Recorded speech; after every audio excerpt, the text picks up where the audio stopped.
للہ رب العالمین والصلاة والسلام علی اشرف الانبیاء والمرسلین نبینا و حبیبنا و قدوتنا محمد وعلی آلہ و اصحابہ اجمعین اما بعد۔ کتاب الجنائز اس کے پہلے باب کی احادیث ہم پڑھ رہے ہیں اور ہم 40 نمبر حدیث پر پہنچے ہیں، اور یہ حدیث حضرت سعد بن ابی وقاص رضی اللہ تعالی عنہ سے مروی ہے۔ کہتے ہیں سئل النبی صلی اللہ علیہ وسلم ای الناس اشد بلاء، اللہ کے رسول صلی اللہ علیہ وآلہ وسلم سے پوچھا گیا، سوال کیا گیا، ای الناس اشد بلاء، کون ہے لوگوں میں سے زیادہ شدید بلاء آزمائش میں، یعنی لوگوں میں سے کون سے وہ لوگ ہیں جن پر آزمائش اور امتحانات زیادہ آتے ہیں، مصیبتیں پریشانیاں زیادہ آتی ہیں، یا لوگوں میں سے وہ کون ہیں جن کو زیادہ آزمایا جاتا ہے؟ قال، تو آپ نے فرمایا الانبیاء، انبیاء علیہم الصلاۃ والسلام ہیں، یعنی انبیاء علیہم الصلاۃ والسلام ان میں سب سے زیادہ آزمائے جاتے ہیں۔ ثم الامثل فالامثل، پھر جو انبیاء علیہم الصلاۃ والسلام کے تقوی اور ایمان میں قریب قریب ہیں، ان کی مثل سے مراد یعنی ان کے مشابہ، ان کے قریب قریب، یا ان جیسے اعمال کرنے والے ہیں، یعنی مراد ایمان میں تقوی میں جو زیادہ مضبوط ہوتے ہیں ان پر زیادہ ابتلاء اور امتحان اور آزمائش آتی ہے۔ یہ مطلب ہے ثم الامثل فالامثل، یعنی جو ان کے مشابہ، اور پھر جو ان کے مشابہ، یعنی جو انبیاء کے مشابہ ہیں پھر جو ان کے مشابہ ہوتے ہیں۔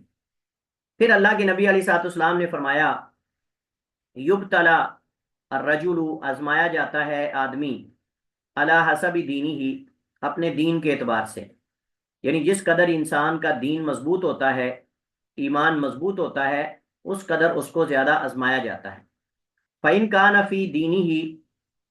صُلْبًا أَوْ صَلْبًا، اگر وہ دین میں زیادہ سخت ہو، زیادہ مضبوط ہو، اشتد بلاؤہ، تو اس کی آزمائش بھی زیادہ شدید ہوگی، اس کی آزمائش بھی زیادہ شدید ہوگی۔ وَإِن كَانَ فِي دِينِهِ رِقَّةٌ، اگر اس کے دین میں نرمی ہو، کمزوری ہو ایمان میں، تو فرمایا ہووینا علیہ، تو پھر اس پر جو ہے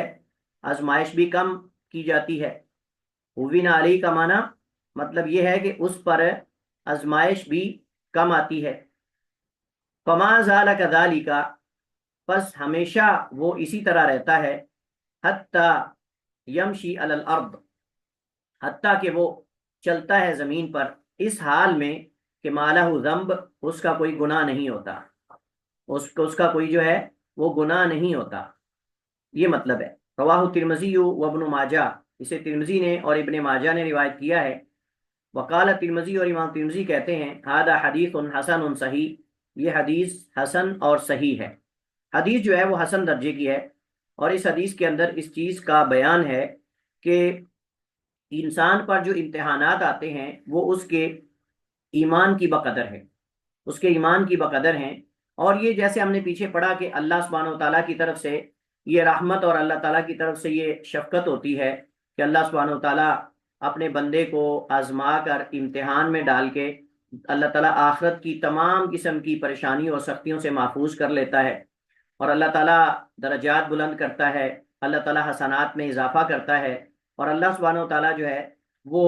نیکیوں میں اضافہ کرتا ہے اور گناہ معاف کرتا ہے۔ اور انبیاء علیہ الصلوۃ والسلام جب آزمانا، امتحان میں ڈالنا، یہ اللہ تعالیٰ کی محبت کی دلیل ہے، تو انبیاء زیادہ مستحق ہیں کہ وہ اس محبت میں آزمائے جائیں، انبیاء زیادہ اس محبت کے مستحق ہیں، یعنی اللہ سبحانہ و تعالیٰ کا اپنے محبوب لوگوں کو دنیا میں آزمانے کا یہی طریقہ ہے کہ اللہ تعالیٰ ایمان میں مضبوط آدمی کو آزماتا ہے، جو ایمان میں کمزور ہے اللہ تعالیٰ اس کو نہیں آزماتا، کیونکہ وہ تو آزمائش برداشت ہی نہیں کرتا، وہ تو آزمائش پہ صبر ہی نہیں کر سکتا، جزا فضا کرے گا اور ماتم کرے گا، گریہ زاری کرے گا، گریبان چاک کرے گا، رخسار پیٹے گا، بال نوچے گا، اور تقدیر کو ملامت کرے گا، تقدیر کو برا بلا کہے گا، اللہ تعالیٰ کی ذات کو برا بلا کہے گا، اللہ کے بارے میں بدگمانی کا شکار ہو جائے گا، تو اللہ سبحانہ و تعالیٰ ایسے بندے کو نہیں آزماتا۔ اور ہم نے پیچھے حدیث پڑھی تھی، مثل المؤمن کالخامہ، مومن کی مثال اس ہری انگوری کی ہے جو زمین سے نکلتی ہے اور ہوا اس کو جو ہے وہ دائیں بائیں کرتی ہے، پھر وہ سیدھی کھڑی ہو جاتی ہے۔ تو اسی طرح ہے، تو اللہ سبحانہ و تعالیٰ جو ہے وہ مومن کو آزماتا ہے۔ جس قدر ایمان میں صلابت ہوتی ہے، مضبوطی ہوتی ہے، ٹھوس ایمان ہوتا ہے، اس قدر آزمائشیں بھی زیادہ آتی ہیں۔ اور یہ آزمائشیں اصل میں اللہ سبحانہ و تعالیٰ کی محبت کا ایک انداز ہے۔ آگے حدیث آ رہی ہے، آپ کہیں گے کہ میں کہاں سے لے رہا ہوں کہ محبت ہے؟ یہ حدیث میں آ رہا ہے کہ اللہ تعالیٰ جس سے محبت کرتا ہے اللہ اسے آزماتا ہے، اللہ کسی آزمائش میں ڈال دیتا ہے۔ حدیث آگے آ رہی، پیچھے بھی ہم نے حدیث پڑھی۔ اور اسے ہی پتہ چلتا ہے کہ جو ایمان میں کمزور ہوتا ہے اس پر جو ہے وہ دنیا کے اعتبار سے مصائب کم آتے ہیں، دنیا کے اعتبار سے مصائب کم آتے ہیں۔ اور اگر آپ اس کے ساتھ دوسری حدیث جوڑ لیں جو اللہ کے نبی علیہ الصلوۃ والسلام نے فرمایا، الدنیا سجن المؤمن و جنت الکافر، الدنیا سجن المؤمن و جنت الکافر، کہ مومن دنیا جو ہے مومن کے لیے قید خانہ ہے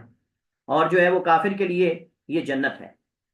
اور آخرت اس کے برعکس ہے، آخرت اس کے برعکس ہے۔ اور اسی وجہ سے نبی کریم علیہ الصلوۃ والسلام نے فرمایا کہ لا تاکلوا فی آنیۃ الذهب ولا فضہ ولا تاکلوا فی صحافها فإن لهم فی الدنیا ولکم فی الآخرہ، سونے چاندی کے برتنوں میں نہ کھاؤ، سونے چاندی کے برتنوں میں نہ کھاؤ، کیونکہ یہ ان کفار کے لیے دنیا میں ہے اور تمہارے لیے آخرت میں ہے، اور تمہارے لیے آخرت میں ہے۔ نبی کریم علیہ الصلوۃ والسلام کے گھر میں حجرے میں سیدنا عمر فاروق رضی اللہ تعالیٰ عنہ داخل ہوئے، تو گھر کے اندر نظر دوڑائی اللہ کے نبی علیہ الصلوۃ والسلام کے گھر کے حجرے میں، تو آنکھوں سے آنسو آ گئے، سیدنا عمر رضی اللہ تعالیٰ عنہ کی آنکھوں سے آنسو آ گئے، سیدنا عمر رونے لگ گئے۔ تو اللہ کے رسول نے پوچھا ما لک یا عمر، تب کی عمر کیا ہوا، تم روتے کیوں ہو؟ تو سیدنا عمر رضی اللہ تعالیٰ عنہ فرماتے ہیں اللہ کے رسول مجھے آپ کی سادگی پر رونا آ رہا ہے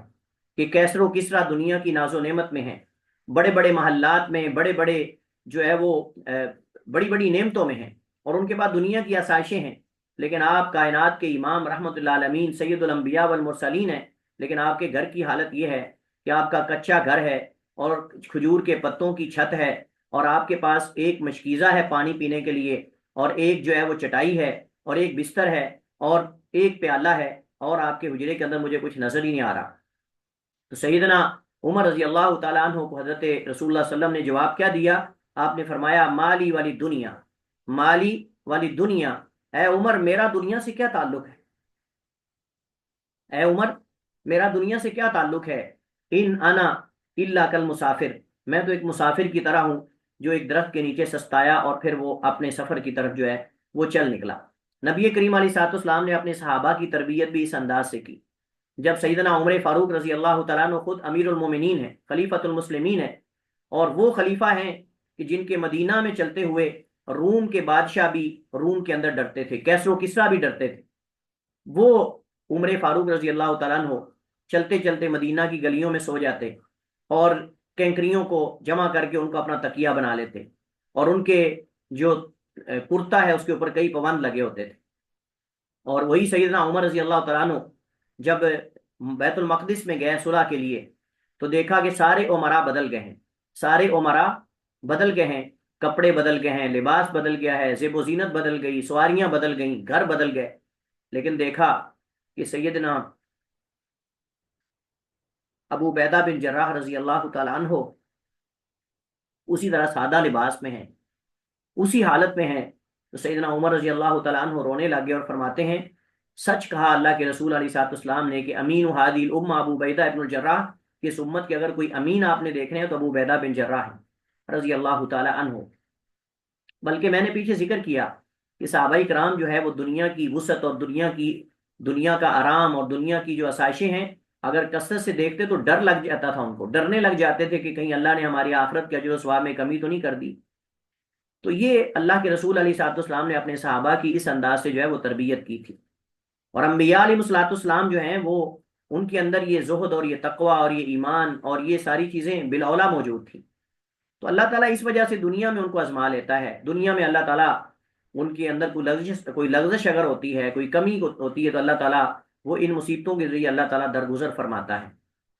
اور پھر آخرت میں اللہ تعالیٰ ان کو کمال درجے کی حیات دیتا ہے،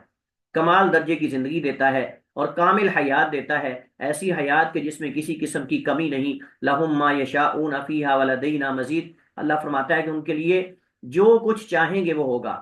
عادت لعبادی ما لا عین رأت ولا اذن سمعت ولا خطر علی قلب بشر، اللہ فرماتا ہے میں نے اپنے بندوں کے لیے جنت میں وہ کچھ تیار کیا ہے جو نہ کسی آنکھ نے دیکھا ہے، نہ کسی کان نے سنا ہے، اور نہ کبھی کسی دل کے اوپر وہ کھٹکا بھی ہے۔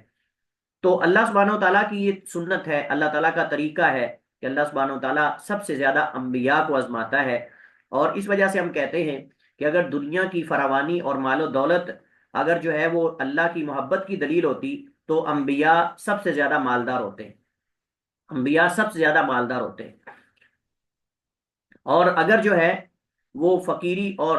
مال کی قلت اور آزمائشیں اگر یہ اللہ کی ناراضگی کی دلیل ہوتی تو انبیاء پر، صالحین پر کبھی بھی دنیا میں آزمائش نہ آتی، دنیا میں کبھی بھی آزمائش نہ آتی۔ نبی کریم علیہ الصلوۃ والسلام کے پاس فتح مکہ سے، ہجرت سے پہلے مکی دور میں کچھ صحابہ اللہ کے رسول کے پاس آئے اور کہا اللہ کے رسول ہمیں بہت زیادہ تکلیفیں دی جا رہی ہیں، ہمیں بہت زیادہ آزمایا جا رہا ہے، اللہ تعالیٰ سے دعا کریں کہ اللہ تعالیٰ ہمارے اوپر راستے کھول دے اور آسانیاں کر دے۔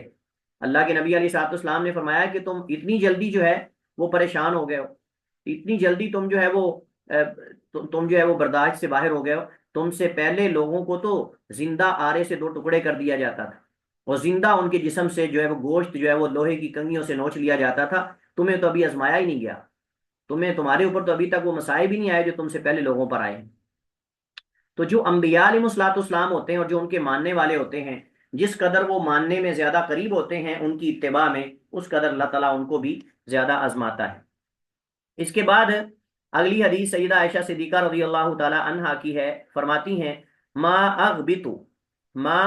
اغبط احدا بہون موت بعد الذی رأیت من شدت موت رسول اللہ صلی اللہ علیہ وسلم، کہ نہیں میں آرزو کرتی تھی کسی ایک کے لیے موت کی آسانی کی، بعد الذی رأیت من شدت موت رسول اللہ،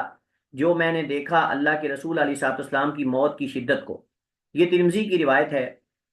لیکن یہ روایت جو ہے وہ ضعیف ہے، اس کی سند میں کلام ہے،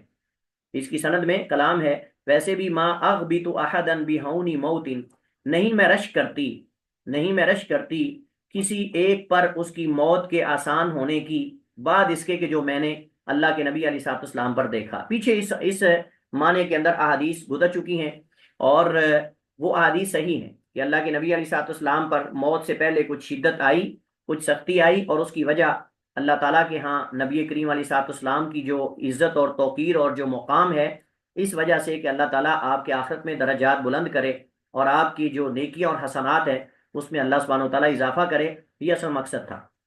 اور یہ سند جو ہے اس کی یہ حدیث کی سند ضعیف ہے، اس میں عبد الرحمن بن علا راوی ہے، عبد الرحمن ابن العلا راوی ہے، یہ مجہول ہے، اور حدیث کی سند جو ہے وہ ضعیف ہے، کیونکہ ابو زرع رازی اور اس کے علاوہ کئی ایک محققین اور محدثین نے اس حدیث کو ضعیف قرار دیا ہے۔ اس کے بعد اگلی حدیث ہے، حضرت عائشہ سے ہی روایت ہے، فرماتی ہیں رأیت النبی صلی اللہ علیہ وسلم وهو بالموت، میں نے اللہ کے رسول علیہ الصلوۃ والسلام کو دیکھا، آپ مرض الموت میں تھے، وعنده قدح، اور آپ کے پاس ایک پیالہ تھا، فیہ ماء، اس میں پانی تھا، وهو يدخل یدہ، اور آپ داخل فرماتے تھے اپنا ہاتھ، فی القدح، پیالے میں، ثم یمسح وجهه، پھر آپ اپنے چہرے پر اپنا ہاتھ پھیرتے تھے، وہ گیلا پانی لگا ہوا ہاتھ جو پیالے سے آپ مار کے نکالتے تھے اپنا ہاتھ، پھر اپنی پیشانی پر، چہرہ مبارک پر آپ پھیرتے تھے، بخار کی شدت کی وجہ سے، بخار کی حرارت اور تکلیف کی وجہ سے۔ پھر اللہ کے نبی علیہ الصلوۃ والسلام ساتھ یہ دعا فرمانے لگے، اللہم اعنی علی منکرات الموت او سکرات الموت۔ راوی کو شک ہے کہ سیدہ عائشہ نے یہ لفظ بولا یا یہ لفظ بولا، اللہم اعنی، اے اللہ میری مدد کر، علی منکرات الموت،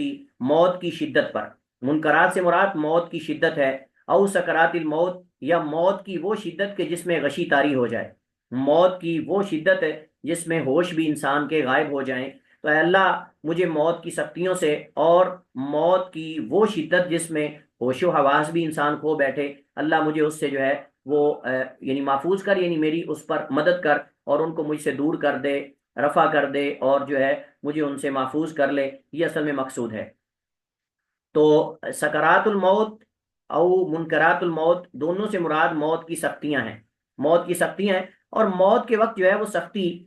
آتی ہے، لیکن وہ ایسی سختی ہوتی جو معتاد ہوتی ہے، ایسی سختی ہوتی ہے جو معتاد ہوتی ہے مومن کے لیے، اہل ایمان کے لیے، جبکہ کافروں کے لیے ایسی سختی ہوتی ہے جو غیر معتاد ہوتی ہے اور واقعتاً ہی ان کے لیے شدت اور سختی ہوتی ہے۔ لیکن مومن کے لیے موت کے وقت جو شدت آتی ہے، جو سختی آتی ہے، یہ حقیقت میں اللہ تعالیٰ کی طرف سے محبت کی دلیل ہے، یہ اللہ تعالیٰ کی طرف سے محبت کی دلیل ہے، اور یہ درجات کی بلندی کا ذریعہ اور مغفرت کا ذریعہ ہے، اور حسنات میں اضافے کا ذریعہ ہے۔ تو اس حدیث سے، یہ حدیث ترمذی اور ابن ماجہ میں ہے، بعض علماء کہتے ہیں کہ اس میں یہ جو الفاظ ہیں اللہم انی علی منکرات الموت یا سکرات الموت، اس میں کلام ہے کہ حدیث جو ہے وہ ضعیف ہے، اس کی سند میں ضعف ہے، اس کی سند میں ضعف ہے۔ اس میں موسیٰ بن سرجس راوی ہے جو کہ ضعیف ہے، موسیٰ بن سرجس راوی ہے جو کہ ضعیف ہے، حدیث ضعیف ہے۔ البتہ نبی کریم علیہ الصلوۃ والسلام کا پیالے میں ہاتھ ڈالنا اور اس کو اپنے چہرے پر مارنا، یہ صحیح بخاری سے ثابت ہے، یہ صحیح بخاری میں ثابت ہے۔ البتہ یہ اللہم انی علی منکرات الموت یا سکرات الموت، ان الفاظ کے بارے میں بعض علماء کہتے ہیں کہ یہ الفاظ جو ہیں وہ ضعیف ہیں اور یہ صحیح سند سے ثابت نہیں۔ بہرحال یہ حدیث اگر صحیح ہے تو اس حدیث کے اندر ایک تو بخار کو کم کرنے کے لیے، اس میں تخفیف کرنے کے لیے چہرے پر یا بدن پر پانی بہانے کا بیان ہے۔ اسی طرح اس حدیث کے اندر اس چیز کا بیان ہے کہ مومن کو چاہیے کہ وہ موت سے پہلے اللہ تعالیٰ سے دعا کرے کہ اللہ تعالیٰ اس سے موت کی جو سختیاں اور شدائد ہیں اللہ تعالیٰ ان کو کم کر دے۔ اور اس سے پتہ چلتا ہے کہ موت کے وقت سختی ہوتی ہے، حتیٰ کہ انبیاء پر بھی ہوتی ہے، حتیٰ کہ انبیاء پر بھی ہوتی ہے، لیکن یہ سختی وہ نہیں ہے جو حدیث میں منافق اور کافر کی سختی جو ہے وہ بیان کی گئی ہے، بلکہ اس سختی سے مراد جو ہے وہ آخرت میں اجر کا اضافہ، اور آخرت میں کسی قسم کی کوئی یعنی عقوبت ہے یا کسی قسم کی کوئی ڈانٹ ڈپٹ ہے، اس سے محفوظ کرنا مقصود ہے۔ اور صرف دنیا میں ہی اگر کوئی لغزش، اگر کوئی خطا ہے تو اس کو پورا کرنا، اور پھر درجات میں بلندی کا۔ انبیاء کے لیے تو ساغر، انبیاء کے تو گناہ نہیں، انبیاء کے لیے درجات کی بلندی اور حسنات میں اضافے کا ذریعہ ہے۔ اور اگر کوئی ایسا مسلمان مومن ہے جس کے کچھ گناہ ہیں تو اللہ تعالیٰ ان گناہوں کی معافی کے لیے بعض دفعہ اس کو موت سے پہلے شدت میں مبتلا کر دیتا ہے، تاکہ اللہ تعالیٰ وہ اس کی غلطیاں اور خطائیں جو ہیں اللہ تعالیٰ ان کو جو معاف کر دے اور ان سے درگزر کرے۔ سیدنا انس بن مالک رضی اللہ تعالیٰ عنہ سے اگلی حدیث ہے، وعن انس بن مالک رضی اللہ تعالیٰ عنہ قال قال رسول اللہ صلی اللہ علیہ وسلم، حضرت انس بن مالک خادم و رسول اللہ سے روایت ہے، فرماتے ہیں رسول کریم علیہ الصلوۃ والسلام نے فرمایا اذا اراد اللہ بعبدہ الخیر، جب اللہ تعالیٰ ارادہ کرتا ہے، اذا جب ارادہ کرتا ہے، اللہ فاعل ہے، اللہ تعالیٰ بعبدہ اپنے بندے کے ساتھ الخیر بھلائی کا، بہتری کا، اجل لہ العقوبۃ فی الدنیا، اللہ جلدی کر دیتا ہے اس کے لیے سزا دنیا میں، اللہ تعالیٰ مقدم کر دیتا ہے، جلدی کر لیتا ہے اس کی سزا دنیا میں۔ وَإِذَا أَرَادَ اللَّهُ بِعَبْدِهِ الشَّرَّ، اور جب اللہ تعالیٰ کسی بندے کے ساتھ کوئی یعنی سزا کا ارادہ کر لے، اللہ تعالیٰ کسی بندے کے ساتھ جو ہے کوئی برائی کا ارادہ کر لے، برائی کا معنی یہ ہے کہ اس بندے کے حق میں کسی شر کا ارادہ اللہ تعالیٰ کر لے، امسک عنہ بذنبہ، تو اللہ تعالیٰ اس سے جو ہے وہ اس سے عقوبت جو ہے وہ روک لیتا ہے اس کے گناہ کی، امسک عنہ بذنبہ، اس کے گناہ کی وجہ سے اللہ تعالیٰ اس سے عقوبت اور سزا کو روک لیتا ہے، حتیٰ یوافیہ بہ یوم القیامہ، حتیٰ کہ اللہ تعالیٰ اس گناہ کی سزا اسے پوری پوری دے گا قیامت کے دن، حتیٰ کہ اللہ تعالیٰ اسے دے سزا اس کی پوری پوری۔ وافا یوافی کا معنی ہوتا ہے پورا پورا لینا، وافا یوافی کا معنی کسی کو پورا پورا دینا یا لینا، یعنی سزا جزا وغیرہ کوئی بھی چیز ہے، کوئی بھی چیز یعنی نبی علیہ الصلوۃ والسلام کی ایک حدیث ہے، اللہ کے نبی نے فرمایا تم میں سے کوئی اس وقت تک اسے موت نہیں آتی حتیٰ یستوفی رزقہ، حتیٰ یستوفی رزقہ، حتیٰ کہ اپنا پورا رزق جو ہے وہ لے لے۔ جو اللہ نے رزق انسان کے بارے میں روزی لکھی ہوئی ہے، رزق وغیرہ، علم، رزق، مال، اولاد، جو کچھ بھی ہے، جب تک وہ پورا جو اللہ نے لکھا ہے وہ نہیں اس کو مل جاتا، اس وقت تک اس کو موت نہیں آتی، اس وقت تک اسے موت نہیں آتی۔ لہٰذا نبی علیہ السلام نے فرمایا اتقوا اللہ واجبنوا فی الطلب، اتقوا اللہ واجبنوا فی الطلب، اللہ سے ڈر جاؤ اور روزی کی تلاش میں میانہ روی اختیار کرو، کملے نہ ہو جاؤ، روزی اور دنیا کی تلاش میں میانہ روی اختیار کرو، اقتصاد سے کام لو اور اعتدال سے کام لو، حد سے نہ بڑھ جاؤ، پاگل نہ ہو جاؤ، کملے نہ ہو جاؤ دنیا کے پیچھے۔ فرمایا کوئی جان بھی اس کو اس وقت تک موت نہیں آتی جب تک وہ اپنا رزق جو اللہ نے لکھا ہوا ہے وہ اس کو حاصل نہ کر لے۔ لہٰذا یہ نہیں ہے کہ انسان بیٹھ جائے، انسان محنت کرے، لیکن محنت اتنی بھی نہ کرے کہ اللہ کے فرائض اور واجبات اور جو ذمہ داریاں ان کو بھی چھوڑ دے، ان سے غافل ہو جائے، جس مقصد کے لیے آئے مقصد بھول جائے اور دنیا کے پیچھے جو ہے دن رات جو ہے وہ ایک کر دے، دن رات ایک کر دے، اور جناب دن رات اس کا ہم و غم دنیا ہو، نہ صحیح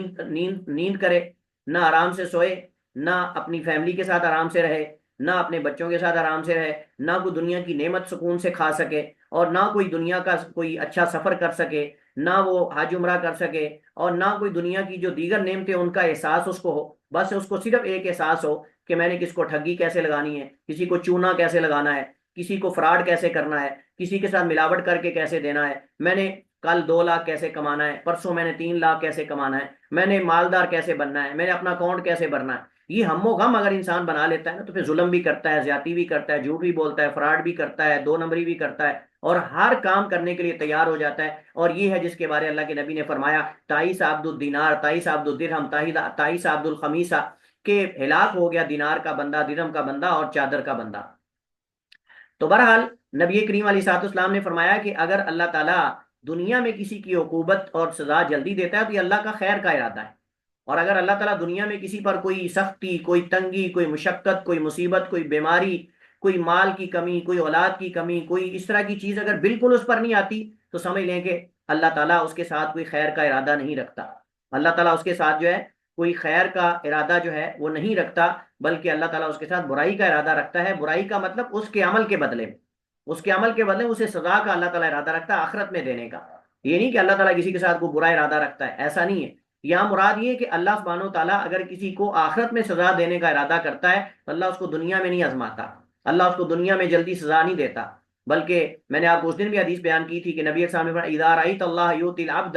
اذا رأیت اللہ یؤتی العبد من الدنیا ما يحب علی معاصیہ فاعلم انہ استدراج، کہ جب آپ دیکھیں کہ اللہ تعالیٰ کسی بندے کو دنیا میں سے جو وہ چاہتا ہے اللہ دے رہا ہے، باوجود اس کے گناہ گار ہونے کے، فاسق فاجر ہونے کے، تو جان لو کہ اللہ تعالیٰ اس کو بتدریج پکڑنا چاہتا ہے، اللہ تعالیٰ اس کو بتدریج پکڑنا چاہتا ہے، اچانک یہ نہیں، اللہ تعالیٰ اس کو پکڑے گا، اور جب اللہ پکڑے گا تو پھر توبہ کا موقع بھی نہیں ملے گا اسے۔ تو فرمایا سنستدرجہم من حیث لا یعلمون، سنستدرجہم من حیث لا یعلمون، پھر آپ نے اس آیت کی تلاوت کی۔ تو یہ حدیث جو ہے سیدنا سیدہ عائشہ صدیقہ رضی اللہ تعالی عنہ کی، حضرت انس رضی اللہ تعالیٰ عنہ کی جو حدیث ہے، اس حدیث میں ایک تو اس چیز کا بیان ہے کہ دنیا میں اگر کوئی سختی آتی ہے مومن پر، ہماری مراد مومن ہے، اگر دنیا میں کسی مومن پر کوئی سختی پریشانی آتی ہے تو یہ اللہ تعالیٰ کی طرف سے اس کے گناہ کی سزا جلدی اس کو مل گئی ہے، اور یہ اللہ کا خیر کا ارادہ ہے۔ اور اگر کسی پر دنیا میں کوئی سختی نہیں آتی باوجود اس کے کہ وہ گناہ کر رہا ہے، ہماری یہاں بات کلیئر کر لیں، باوجود اس کے کہ وہ گناہ کر رہا ہے، اس کے باوجود اس پر دنیا میں کوئی پریشانی نہیں آ رہی، کوئی مصیبت نہیں آ رہی، اور وہ خوشحالی میں ہے، اور کوئی اس کا نقصان نہیں ہو رہا، کوئی اس کو خسارہ نہیں ہو رہا، کوئی کچھ نہیں ہو رہا، تو سمجھ لیں کہ اللہ تعالیٰ اس کی عقوبت کو مؤخر کرنا چاہتا ہے آخرت میں۔ اور آپ جانتے ہیں کہ یہ عذاب ہے، وَلَعَذَابُ الْآخِرَةِ أَشَدُّ وَأَبْقَى، وَلَعَذَابُ الْآخِرَةِ أَشَدُّ وَأَبْقَى، اور جو آخرت کا عذاب ہے وہ زیادہ شدید اور باقی رہنے والا ہے، وہ باقی رہنے والا۔ اس حدیث کے اندر ہے بہت سارے فوائد ہیں۔ اسی طرح فوائد میں سے ایک فائدہ یہ ہے کہ دائمی جو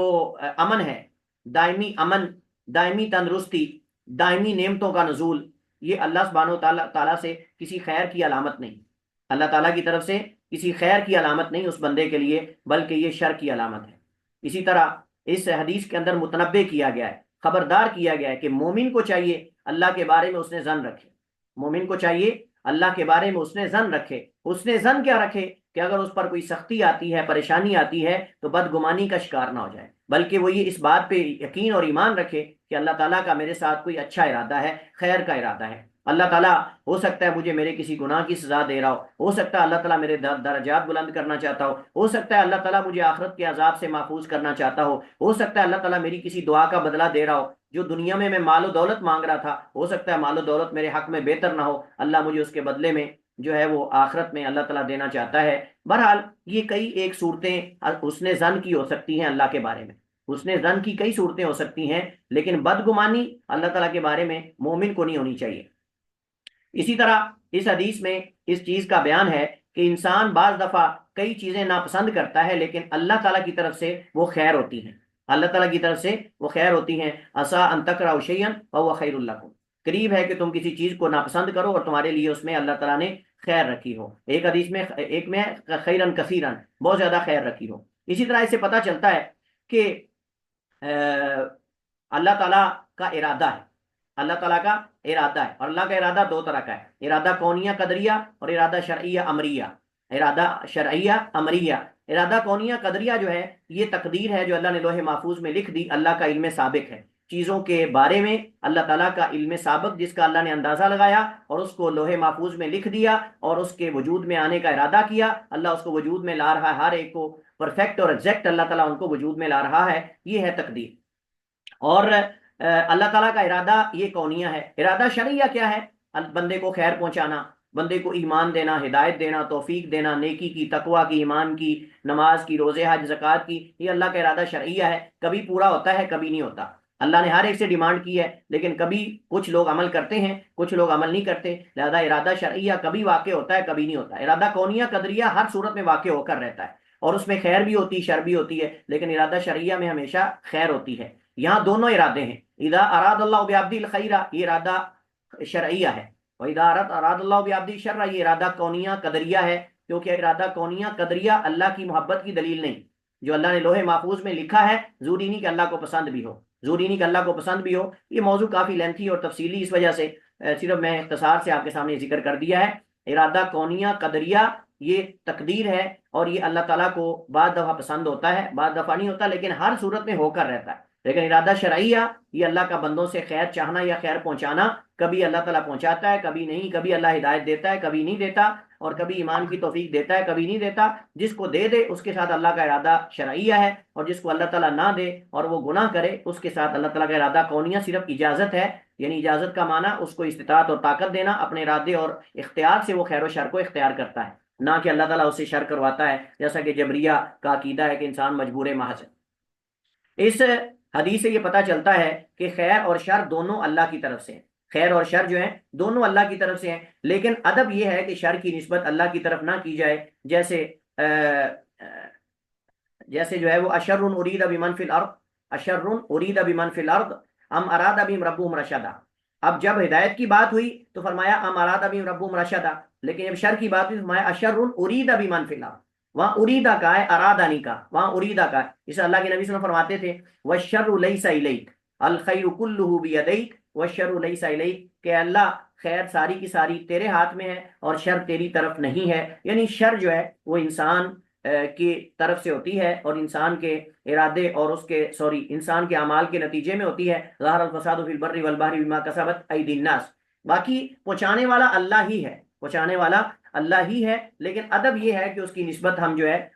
کہہ دیں کہ اللہ خیر و شر دونوں کا خالق ہے، لیکن شر اللہ تعالیٰ کے افعال میں محض شر نہیں،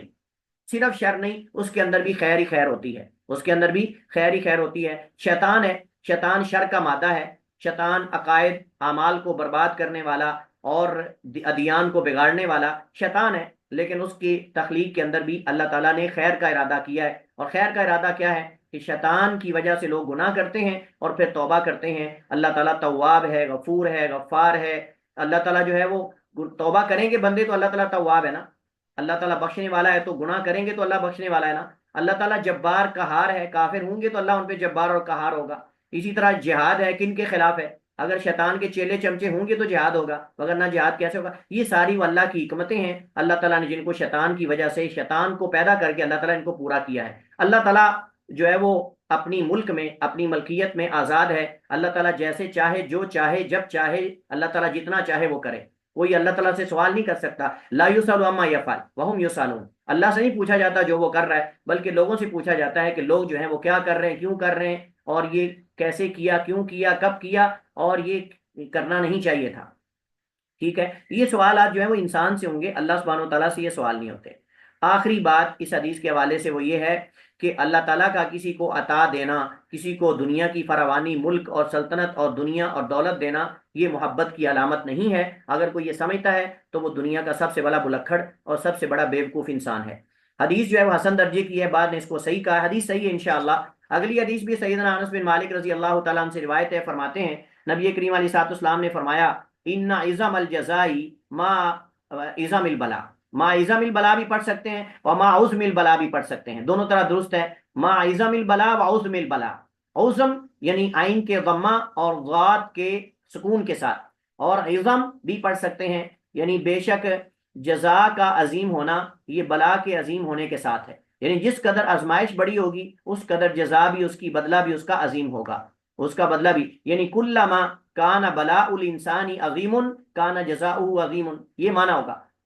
کلما کان بلاء الانسانی عظیم کان جزاؤہ عظیم، جس قدر آدمی کی آزمائش زیادہ ہوگی دنیا میں اس قدر اس کا جو بدلہ اور جزا ہے وہ بھی عظیم ہوگی، وہ بھی کیا ہوگی؟ عظیم ہوگی، ٹھیک ہے۔ اور پھر فرمایا وَإِنَّ اللَّهَ عَزَّ وَجَلَّ، اور بے شک اللہ عز و جل اذا حب قوما، جب کسی قوم سے محبت کرتا ہے، ابتلاہم، تو اللہ تعالیٰ ان کو کسی ازمائش میں مبتلا کرتا ہے، فمن رضی فلہ الرضا، جو اللہ تعالیٰ کی اس ازمائش پر راضی ہو گیا، اللہ تعالیٰ کے اس فیصلے اور قضا پر، فلہ الرضا، اس کے لیے رضا ہے، یعنی اللہ تعالیٰ کی طرف سے اس صبر کا بدلہ ہے، جزا ہے اور ثواب ہے۔ ومن ساخطہ، اور جو اس پہ ناراض ہوا، ومن ساخطہ، جس پر غصے ہوا، ناراض ہوا، فلا السخط، تو اللہ تعالیٰ کی طرف سے اس کے لیے ناراضگی ہے اور اس کے لیے صبر کا، اس مصیبت کا نہ بدلہ ہے نہ ثواب ہے، بلکہ اس کے برعکس اللہ تعالیٰ اس پر ناراض ہوتا ہے۔ ترمذی کی حدیث ہے، ابن ماجہ کی، اور یہ جو حدیث ہے سیدنا انس بن مالک کی حدیث حسن درجے کی ہے، حدیث جو ہے حسن درجے کی ہے۔ اس حدیث میں ایک تو اس چیز کا بیان ہے کہ جو مصائب ہیں، جو پریشانیاں ہیں، یہ صبر کے ساتھ جو ہے یہ گناہوں کا کفارہ ہے۔ اگر انسان صبر کرتا ہے تو ہم یہ کہہ سکتے ہیں کہ مصائب اور پریشانیوں پر ایک تو آدمی جو ہے وہ واجب کام کرے گا اور ایک حرام سے بچے گا، ایک واجب کرنا ہوگا، ایک حرام سے بچنا ہوگا۔ واجب کون سا ہے؟ صبر واجب ہے، آزمائش پر، مصیبت پر، پریشانی پر، امتحان پر صبر واجب ہے، لہذا نمبر ایک صبر، واجب پر عمل کرے، حرام سے بچے، اور وہ ہے ماتم، جزا فضا، آہو بکا۔ آہو بکا کا مطلب آوازیں نکال کے رونا، چیخ و بکار کرنا، اور اس کے اندر جو ہے وہ ایسی گفتگو کرنا جو اللہ تعالیٰ کو ناراض کر دینے والی ہو، گریبان چاک کرنا، رخسار پیٹنا۔ نبی کریم علیہ الصلوۃ والسلام میں اربع من امتی من امور الجاہلیت لا یترکونہن ابدا، چار چیزیں میری امت میں ایسی ہیں جو جاہلیت کی ہیں اور میری امت چھوڑنے والی نہیں، ان کو چھوڑے گی نہیں۔ ان میں سے آپ نے فرمایا النیاحۃ، ایک ماتم کرنا، ماتم کرنا۔ ایک حدیث میں آپ نے فرمایا کہ اثنان ہما بہم کفر، دو چیزیں میری امت میں کفریہ ہیں، یعنی جاہلیت کی ہیں، ان میں سے ایک جو ہے الفخر بالانساب الطعن بالانساب والنیاحہ، ایک جو ہے نسب پہ تان کرنا اور دوسرا جو ہے وہ ماتم کرنا، نوحہ کرنا۔ یہ اللہ کے نبی علیہ الصلوۃ والسلام ہے کہ میری امت کے اندر یہ کئی جاہلوں کے اندر یہ چیز موجود رہے گی۔ تو بہرحال ایک واجب ہے اور وہ صبر ہے، اور ایک حرام سے بچنا ہے اور وہ ماتم ہے جس سے بچنا ہے، تو پھر انشاءاللہ اللہ کی رضا بھی حاصل ہوگی، اجر و ثواب بھی حاصل ہوگا، درجات کی بلندی بھی، اور عذاب سے محفوظ بھی انسان ہو جائے گا۔ اور اس کے برعکس اگر ہوگا، جزا فضا کرے گا، مصیبت تو آنے والی آ گئی، اب وہ فوت ہونے والا، نقصان ہونے والا تو پورا نہیں ہو سکتا، لیکن اس کے ساتھ ساتھ انسان اجر بھی کھو بیٹھتا ہے، اس کے ساتھ ساتھ انسان جو ہے وہ اجر بھی کھو بیٹھتا ہے۔ مصیبت تو آنی آنی تھی، وہ آ گئی، لیکن اجر بھی انسان جو ہے وہ کھو بیٹھا ہے۔ اسی طرح اس حدیث کے اندر جو ہے اس چیز کا بیان ہے کہ اللہ سبحانہ وتعالیٰ کی صفات میں سے ایک صفت محبت بھی ہے، اللہ تعالیٰ کی صفات میں سے صفت محبت ہے، اور یہ اللہ کی فعلی صفت ہے۔ فعلی کا معنی اللہ کے ارادے کے تابع ہے، اللہ تعالیٰ جس سے چاہتا ہے محبت کرتا ہے، اور اللہ کی محبت کئی لوگوں کے لیے قرآن و حدیث میں ثابت ہے، ان اللہ یحب التوابین ویحب المتطہرین ویحب الصابرین۔ اس طرح جو ہے اور بھی کئی قرآن کریم کے اندر جو ہے آپ کو ایسے اوصاف ملیں گے جن پر اللہ تعالیٰ کی محبت کا ذکر ہے، اور یہاں بھی محبت کا ذکر ہے۔ اللہ تعالیٰ کی صفات میں سے صفت سخط بھی ہے۔ صفت سخط کا معنی غصہ، ناراضگی، غضب۔ صفت سخط، صفت قرح، صفت غضب، صفت سخط، یہ ساری اللہ کی صفات ہیں۔ غضب اللہ علیہم ولعنہ، اسی طرح جو ہے وہ سخط اللہ علیہم، یہ آپ کو قرآن میں بھی ملے گا، حدیث کے اندر ملے گا، اور یہ اللہ کی صفت فعلی ہے۔ اللہ ناراض ہوتا ہے، اللہ غصے ہوتا ہے، اور یہ اللہ کی صفت ہے، لیکن اللہ کا غصے ہونا مخلوق کے غصہ ہونے کی طرح نہیں، اللہ کا ناراض ہونا مخلوق کے ناراض ہونے کی طرح نہیں۔ مخلوق جب غصے ہوتی ہے، ناراض ہوتی ہے، تو آپ پہ سے باہر ہو جاتی ہے،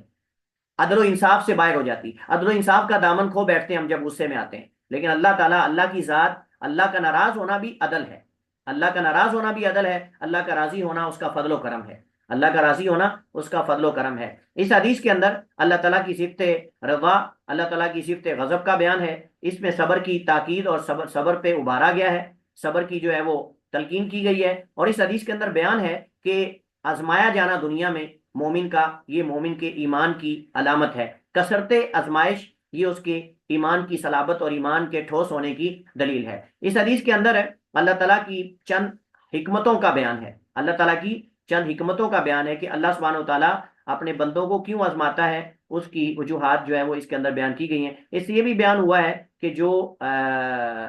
یہ جو بدلہ ہے وہ جنس کی عمل کی جنس میں سے ہوگا، بدلہ جو ہے وہ عمل کی جنس میں سے ہوگا۔ آگے چلتے ہیں، حدیث حسن درجے کی ہے یا صحیح ہے۔ حضرت ابو ہریرہ سے روایت ہے، نبی کریم علیہ الصلوۃ والسلام نے فرمایا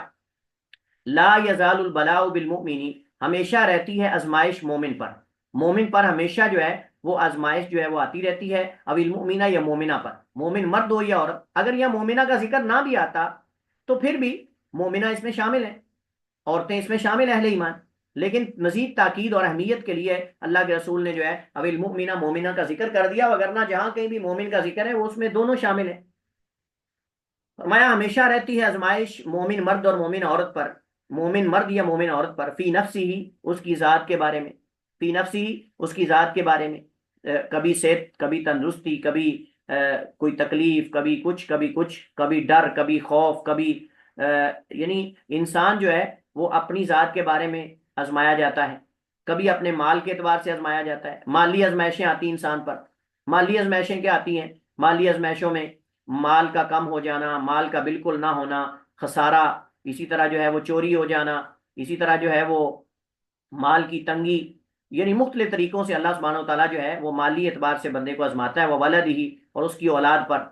یعنی آزمائش رہتی ہے آدمی کی مومن کی ذات پر یا مومنہ کی ذات پر، اس کے مال پر، اس کی اولاد پر۔ اولاد پر کیسے آزمائشیں آتی ہیں؟ اولاد پر جو ہے وہ فوت ہونے سے، بیمار ہونے سے، یا پھر جو ہے وہ نافرمانی، اولاد کی نافرمانی، والدین کی نافرمان ہو، یہ بھی آزمائش ہے اللہ تعالیٰ کی طرف سے۔ لہذا کسی کے اولاد کا نافرمان ہونا یہ اس بندے کے برا ہونے کی دلیل نہیں، کسی کی اولاد کا نافرمان ہونا، حقوق والدین، یہ والدین کے برا ہونے کی دلیل نہیں کہ والدین بدترین ہیں یا نافرمان ہیں اللہ کے، یا یہ ہے وہ ہے۔ بعض دفعہ ہوتا ہے کہ اللہ سبحانہ و تعالیٰ جو ہے کسی آدمی کی بدعمالیوں کی وجہ سے اللہ تعالیٰ اس کو بری اولاد جو ہے اس سے واسطہ اللہ تعالیٰ ڈال دیتا ہے، لیکن ضروری نہیں کہ ہمیشہ جو ہے اولاد جو ہے نافرمان ہو تو وہ بندے کے برا ہونے کی دلیل ہے۔ انبیاء علیہ الصلوۃ والسلام میں سے آپ دیکھیں، نوح علیہ الصلوۃ والسلام کا بیٹا جو ہے وہ نافرمان تھا، مشرک تھا۔ اللہ کے نبی نوح علیہ الصلوۃ والسلام نے جو ہے وہ جیسے اپنی قوم کو دعوت دی، بیٹے کو بھی دعوت دی، لیکن بیٹا آنکھوں کے سامنے پانی میں ڈوب گیا، غرق ہو گیا، بہہ گیا، اور نبی نوح اس کو نہ بچا سکے۔ تو یہ جو ہے وہ یہ کوئی دلیل نہیں ہے اس بات کی۔ دوبارہ اللہ تعالیٰ اولاد میں بھی آزماتا ہے، کبھی بیمار کر کے، کبھی فوت کر کے، کبھی نافرمانی وغیرہ، اکھڑ مزاجی، اور یہ چیزیں اولاد میں بعض دفعہ دیکھنا پڑتی ہیں، اور یہ بھی اللہ سبحانہ و تعالیٰ کی طرف سے جو ہے وہ آزمائش ہوتی ہے۔ تو فرمایا کہ ولدی، اپنی اولاد میں، حتیٰ یلق اللہ، حتیٰ کہ وہ اللہ سے ملاقات کرتا ہے، اس حال میں، واو حالیہ ہے، وما علیہ من خطیۃ، اور اس پر کوئی گناہ نہیں ہوتا، اور اس پر کوئی غلطی یا گناہ نہیں ہوتا، یعنی اللہ تعالیٰ ان آزمائشوں کے سبب اللہ تعالیٰ اس کے گناہ معاف کرتا رہتا ہے۔ کبھی مال کی کمی، کبھی اولاد کی، کبھی مال میں پریشانی، کبھی انسان کے جسم میں پریشانی، مومن کے بیمار ہو گیا، کبھی نزلہ، زکام، بخار، ہم حدیث پڑھ چکے ہیں پیچھے، مومن کا تھکاوٹ بھی مومن کی باعث اجر ہے، مومن کا پسینہ ایک حدیث میں آتا ہے، جو پسینہ مومن کو آتا ہے اس پر بھی اس کو اجر ملتا ہے، اور اس پر بھی اس کے گناہ معاف ہوتے ہیں۔ تو مومن کا ہر معاملہ خیر پر مبنی ہے۔ اسے ترمذی نے روایت کیا، اور مالک النحو، مالک نے اسی طرح موطا میں، وقال ترمذی، ترمذی کہتے ہیں ہذا حدیث حسن صحیح، یہ حدیث جو ہے وہ حسن اور صحیح ہے۔ حدیث جو ہے یہ جو یہاں ذکر کی گئی ہے حدیث صحیح ہے انشاءاللہ، حدیث جو ہے وہ صحیح ہے، اور اس کو حاکم کہتے ہیں کہ امام مسلم کی شرط پر ہے، اور امام زابی نے موافقت کی ہے۔ بہرحال حدیث کا معنی واضح ہے، دیگر جو پیچھے ہم پچھلی حدیث کے اندر جو ہے وہ فوائد ذکر کر رہے ہیں، تقریباً وہی اس حدیث کے اندر بھی فوائد ہیں، ٹھیک ہے۔ اس کے بعد محمد بن خالد السلمی بیان کرتے ہیں اپنے باپ سے، اور وہ ان کے دادا سے بیان کرتے ہیں، تو ان کے جو باپ ہیں وہ خالد ہیں، اور ان کے دادا جو ہیں وہ لجلاج ہیں، ان کے دادا جو ہیں وہ لجلاج بن حکیم، لجلاج بن حکیم السلمی، یہ ان کے دادا ہیں، وہ روایت، اور وہ صحابی ہیں، روایت کرتے ہیں کہ نبی کریم علیہ الصلوۃ والسلام نے فرمایا ان العبد اذا سبقت له من اللہ منزلۃ، بے شک بندہ جب اللہ تعالیٰ کے پاس اس کے لیے کوئی منزلت اور مقام پہلے سے سبقت لے جائے، یعنی تقدیر میں، اس کے تقدیر میں اللہ سبحانہ و تعالیٰ اگر کوئی منزلت اور مقام لکھ دے جنت کا، لم یبلغها بعملہ، اور وہ مومن بندہ اپنے عمل سے اس درجے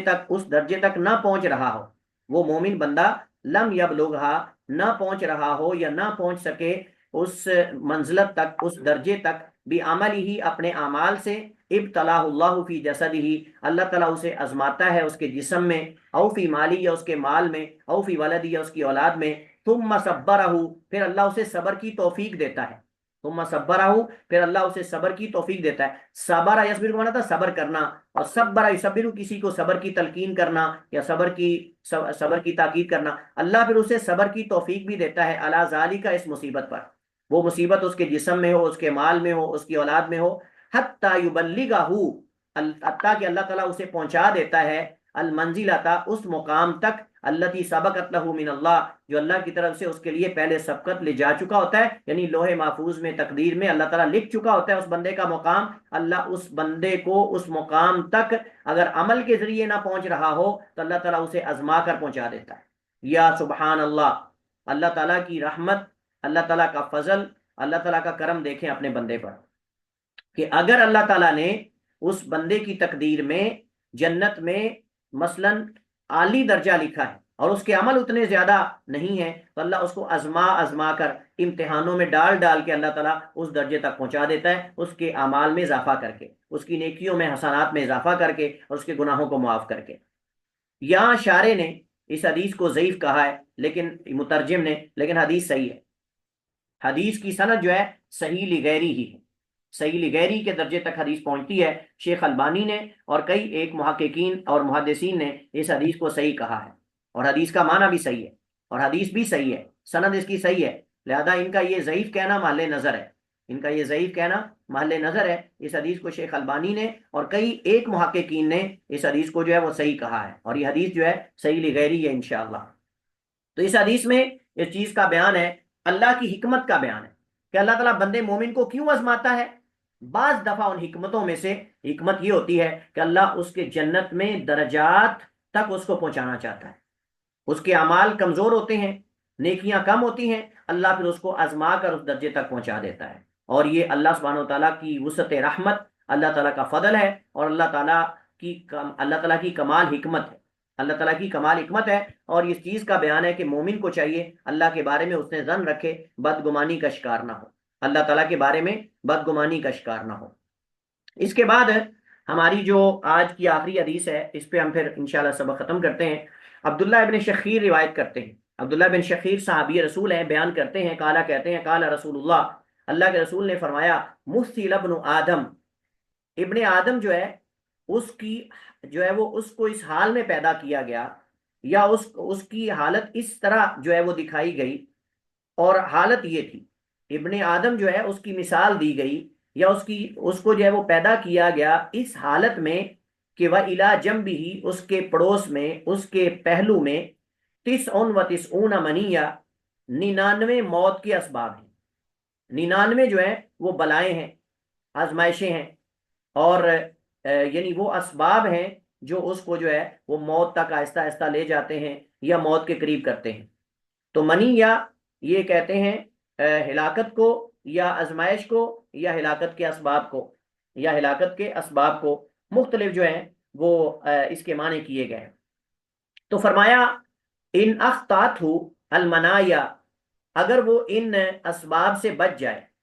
اگر وہ ان اسباب سے بچ جائیں، یا اگر وہ اسباب اس سے درگزر کر جائیں، اس سے گزر جائیں،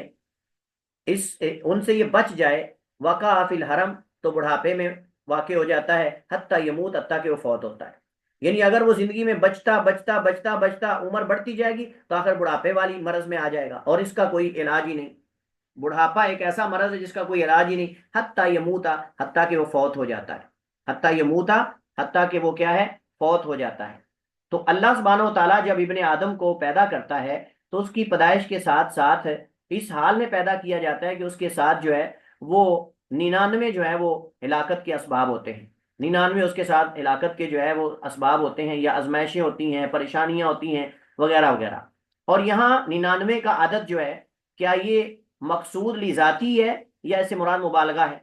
بعض کہتے ہیں کہ 99 کا عدد مقصود ذاتی ہے، بعض کہتے ہیں حصر نہیں بلکہ اس سے مراد یہاں مبالغہ ہے کہ اللہ تعالیٰ ابن آدم کو جب پیدا کرتا ہے تو اس کے ساتھ بہت سارے اللہ تعالیٰ اسباب بھی مقدر کر دیتا ہے جن میں وہ آزمایا جاتا ہے. اگر کسی ایک آزمائش سے نکلتا ہے تو دوسری میں، دوسری نکلتا ہے تیسری میں، تیسری نکلا چوتھی میں. تو اگر ان میں سے کسی آزمائش سے نہیں مرتا تو وہ آخر بڑھاپے میں جا کے پھنس جاتا ہے، اور پھر بڑھاپا جو ہے اس کی موت کا سبب و ذریعہ بنتا ہے. یعنی ان سب سے گزرنے کے بعد اگر گزر جائے تو پھر بڑھاپا تو ہے ہی، بڑھاپا تو ہے ہی، اس کے اندر تو ہر ایک نزول واقع ہونا ہے. اگر عمر بڑھتی جائے گی تو بڑھاپا جو ہے آخر کار اس میں واقع ہو جاتا ہے. تو اس حدیث میں پتہ چلتا ہے کہ جو مصائب اور پریشانیاں ہیں یہ انسان کی زندگی کا حصہ ہے. انسان کی زندگی خصوصاً جو اہل ایمان اور اسلام ہے ان کی زندگی کا حصہ ہے.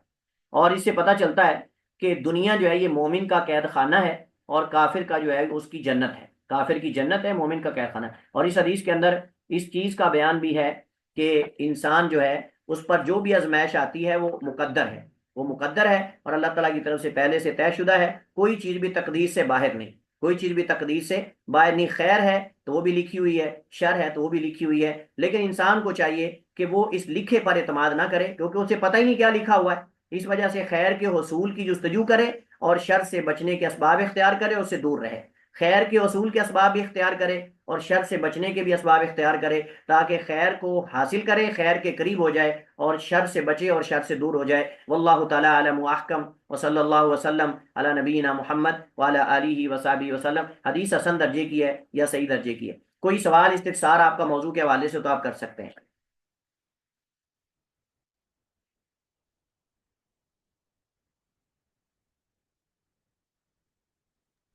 جی السلام علیکم. وعلیکم السلام ورحمۃ اللہ جی. جی مولانا صاحب، اگر کیا یہ طرز عمل صحیح ہے انسان کے لیے کہ اگر آ، وہ دیکھے کہ اس کے اوپر کوئی مصیبت آ گئی، جس طرح اگر کوئی اللہ تعالیٰ کی طرف سے کوئی بڑی، جس طرح سیلاب آ گیا، کوئی دوسری آ گئی، تو وہ اپنے لیے تو یہی سمجھے کہ ہو سکتا ہے کہ میرے اعمال کی وجہ سے یا ہم لوگوں کے اعمال کی وجہ سے آئے ہو، لیکن اس کو اس طرح استعمال نہ کرے کہ بھائی یہ لوگ کیونکہ ظالم تھے تو اس کے لیے اور اس وجہ سے ان کے اوپر یہ آ گیا. ہو سکتا ہے کہ وہ ظالم ہو سکتا ہے نہ ہو، لیکن کیا پتہ میں اس کو اس طرح سے استعمال کر رہا ہوں، لیکن اس کو ظاہر بات ہے اپنے لیے ایک وہ سمجھے کہ ہو سکتا ہے کہ میں دیکھوں اپنے کوئی کیا میں غلط کر رہا ہوں کچھ، اس کے لیے تو استعمال کیا جا سکتا ہے. لیکن وہ دوسری طرح سے مطلب کسی کو وہ کرنا، کیا یہ صحیح نہیں بات ہے؟ دیکھیے، اگر اگر اپنے لیے ایک انسان یہ سمجھتا ہے کہ شاید میرے اوپر یہ مصیبت میرے کسی گناہ اور غلطی کی وجہ سے ہے تو اس کا بھی فائدہ ہی ہے، اس کے لیے نقصان تو نہیں کہ وہ اپنی اس غلطی کی تلافی کرتا ہے، اپنا محاسبہ کرتا ہے، اپنے اعمال پہ غور کرتا ہے کہ میں نے کوئی ایسا عمل تو نہیں کیا جو اللہ کو ناراض کر دینے والا ہے. اس میں فائدہ ہے. اور اگر دوسرے کے بارے میں کوئی بندہ یہ کہتا ہے کہ یار فلاں دوسرا بندہ جو ہے اس پر یہ مصیبت پریشانی آئی اس وجہ سے کہ وہ ظالم ہے، واقعتا نہیں اگر وہ ظاہراً ظلم کرتا ہے اور اس کا ظلم ظاہری سب جانتے ہیں تو یہ ممکن ہے، یہ ممکن ہے. اور اس کے اندر اس کا مطلب یہ نہیں ہے کہ اگر اس پر وہ آزمائش آئی ہے تو وہ جہنمی ہے. ایسا ہم نہیں فیصلہ کر سکتے کسی کے بارے میں. لیکن یہ ممکن ہے کہ ایک بندہ اگر اعلانیہ ظلم کرتا ہے لوگوں پر، ان کے حقوق غصب کر جاتا ہے، ان کے مال زمینیں ہتھیا جاتا ہے، سب جانتے ہیں اور وہ توبہ بھی نہیں کی تو کیونکہ مالی جو معاملات ہیں بندوں کے حقوق وہ واپسی کے ساتھ توبہ مکمل ہوتی ہے، اس کے بغیر توبہ مکمل نہیں ہوتی. ایک بندہ کہے گا جی اس بندے نے لوگوں کے مال کھائے ہوئے ہیں لیکن اب وہ توبہ طائب ہو گیا ہے. بھائی توبہ طائب خالی اللہ سے نہیں، یہاں بندوں کے حقوق واپس کرے گا تو توبہ اس کی صحیح ہوگی، وگرنہ اس کی توبہ صحیح نہیں ہوگی. تو اس وجہ سے ایک بندہ معروف ہے کہ وہ ظلم کرتا ہے، لوگوں کے مال ہتھیاتا ہے، لوگوں کی زمینیں ہتھیاتا ہے، اور اس پر اگر کوئی سختی آ جاتی ہے تو اس میں کہنے میں کوئی حرج نہیں ہے کہ یہ اس کی بدعمالیوں کی وجہ سے تاکہ دوسروں کو ڈرایا جائے، دوسروں کو متنبع کیا جائے کہ اس طرح کی حرکت نہ کریں اور اس طرح خود بندہ خود بھی بچ جائے کہ بھئی میں اس طرح کا نہ کروں. لیکن اگر ہم یہ کہتے ہیں کہ اس پر یہ فلاں اس کی بدعمالی کی وجہ سے ہے تو اس کا مطلب یہ تو نہیں ہے کہ ہم اس کے بارے میں جہنمی ہونے کا فیصلہ کر رہے ہیں یا فلاں فلاں. تو اللہ تعالیٰ گناہوں کی سزا بھی تو دنیا میں دے دیتا ہے، یہ بھی خیر ہی ہے اس کے لیے.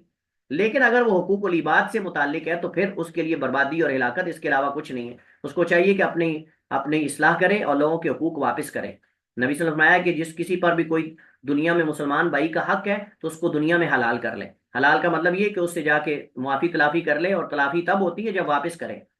اگر تو مالی حقوق ہیں تو واپس کرے گا، اگر بدنی حقوق ہیں تو اپنے آپ کو پیش کرے کہ مجھ سے بدلہ لے لو، یہ اصل میں ہے۔ اور اگر وہ فوت ہو چکا ہے تو اس کے لیے مغفرت بخشش کی دعا کثرت سے کرے، یہ اصل میں ہے۔ جی فرمائیے، مہک آپ کا کیا سوال ہے؟ جی سر، السلام علیکم سر۔ میرا کوشچن یہ تھا کہ اسٹارٹ کی پچھلی حدیثوں میں آپ نے ایک بات ذکر کی کہ اللہ جس کے ساتھ خیر کا معاملہ کرتا ہے تو اس کے جو گناہوں کی سزا ہے اس کو دنیا میں دکھا دیتا ہے، لیکن اگر کوئی شخص